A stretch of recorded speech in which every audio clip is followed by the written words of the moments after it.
जय श्री गणेश दोस्तों। हमारी आज की कहानी का नाम है जलन। कहानी अच्छी लगे तो प्लीज़ चैनल को सब्सक्राइब कर लीजिएगा। अब शुरू करते हैं कहानी। किरण को आज नींद नहीं आ रही थी। उसे बार बार ये ख्याल आ रहा था कि कहीं कल सुबह उठने में देर ना हो जाए। मुकेश जी ने करवट बदलते हुए कहा, अरे तुम सो क्यों नहीं रही? क्या बात है, कुछ बताओगी? अरे कुछ भी नहीं, कल दीपू की परीक्षा का टेंशन है, बस आप सो जाइए। और तुम, मैं सुबह जगा दूंगा, अब सो जाओ। दीपक सबसे छोटा देवर था, जिसका कल 12वीं का साइंस का पेपर था। किरण खूब मेहनत की थी। वो मुकेश जी से 10 साल छोटा था।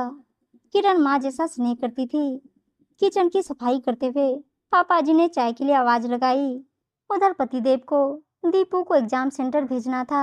अम्मा पैरों की तकलीफ के कारण ज्यादा भागदौड़ नहीं कर पाती हैं। अम्मा ने ससुर जी को डांट लगाई, बहुत शोर मचाते हैं आप। किरण अकेली कितना करेगी? बेचारी कभी कुछ बोलती नहीं, लेकिन मैं जानती हूँ। आप देखे ना, कल तुलसी में जल अर्पण करती हुई बेहोश हो गई। रघुवीर जी ने बच्चों से हरकत करते हुए अपने होठों पर चुप रहने के लिए इशारे से दिखाकर हंस पड़े। सुमित्रा जी भी खिलखिलाकर हंस पड़ी। दीपक ने सभी के पैर छुए। भाभी के हाथों दही चीनी खाकर विदा हुआ। किरण अपने कमरे में झांकी तो रूही पलंग पर बैठी मुस्कुरा रही थी। किरण की शादी के 5 साल हुए थे। उसने अपने ससुराल में सभी का मन जीत लिया था। उससे छोटी देवरानी का पहला बच्चा होने वाला था, इसलिए सासू माँ ने मायके बनारस भेज दिया था। किरण को पिछले साल पता चला था उसके पेट में पथरी थी। बात ऑपरेशन की थी, किंतु उसी बीच ननद की शादी थी तो उसने टाल दिया। गर्मी की छुट्टियों में करवाना चाहती थी, किंतु घर में किसी के ना होने के कारण नहीं हो पाया। आज अम्मा ने किरण को बुलाकर कहा, बेटा तुम्हारी तबीयत ठीक नहीं रहती, सबका ख्याल रखती हो, लेकिन अपने बारे में भी सोचो। क्या हुआ अम्मा? मैं समझी नहीं। तुमने मुझे कभी शिकायत का मौका नहीं दिया।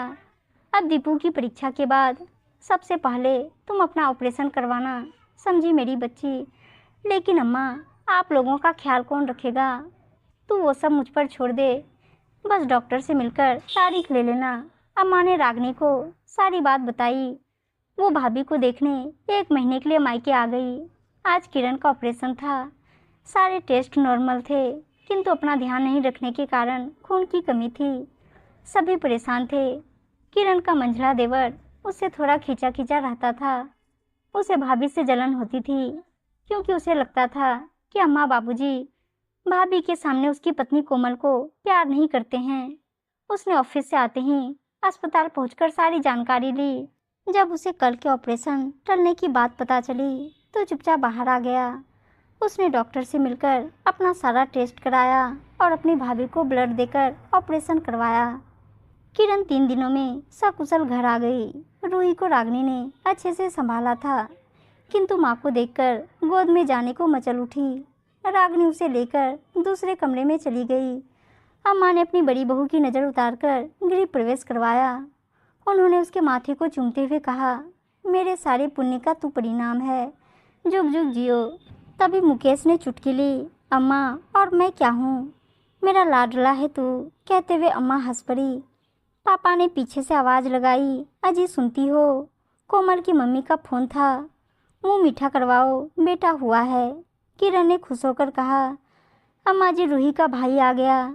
सभी खुश होकर उसे देखने लगे। पिताजी ने कहा, बड़ी बहू, तुम्हारी जैसी बहू सबको मिले। उम्मीद है दोस्तों कहानी अच्छी लगी होगी, और अच्छी अच्छी कहानियाँ सुनने के लिए चैनल को सब्सक्राइब और वीडियो को लाइक शेयर ज़रूर कर दीजिएगा। धन्यवाद दोस्तों।